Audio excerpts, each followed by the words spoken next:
ଶିଖିବା କଥାରେ ଆପଣଙ୍କୁ ସ୍ୱାଗତ।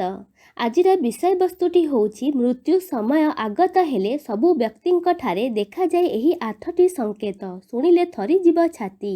ମୃତ୍ୟୁ ହେଉଛି ଧ୍ରୁବ ସତ୍ୟ। ଜନ୍ମ ମାତ୍ରକେ ମୃତ୍ୟୁ ସୁନିଶ୍ଚିତ। ଜଣେ ପୃଥିବୀ ପୃଷ୍ଠରେ ଜନ୍ମ ନେଇଛି ମାନେ ଦିନେ ନା ଦିନେ ତାର ମୃତ୍ୟୁ ଘଟିବ। ଏଥିରେ ତିଳେ ମାତ୍ର ସନ୍ଦେହ ନାହିଁ। ମୃତ୍ୟୁ ଆସନ୍ନ ହେଲେ ବ୍ୟକ୍ତିଠାରେ ବିଭିନ୍ନ ପରିବର୍ତ୍ତନ ଦେଖାଦିଏ। ଆସନ୍ତୁ ଜାଣିବା ମୃତ୍ୟୁ ବେଳେ ଘଟୁଥିବା 8ଟି ସଂକେତ ବିଷୟରେ ଯାହା ମୃତ୍ୟୁ ଆଡ଼କୁ ଟାଣି ହୋଇ ଯାଉଥିବା ବ୍ୟକ୍ତିକୁ ଜଣାପଡ଼େ।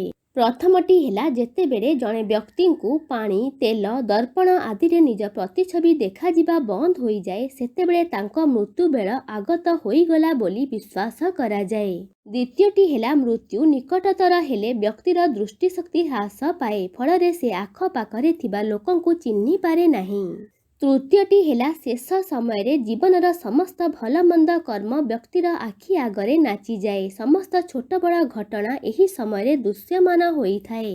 ଚତୁର୍ଥଟି ହେଲା ଯିଏ ଭଲ କାମ କରିଥାଏ ଶେଷ ସମୟରେ ତାଙ୍କ ସାମ୍ନାରେ ଏକ ଦିବ୍ୟ ପ୍ରକାଶ ନଜର ଆସିଥାଏ, ଫଳରେ ମୃତ୍ୟୁ ବେଳେ ସେ ଆଦୌ ଭୟଭୀତ ହୋଇନଥାନ୍ତି।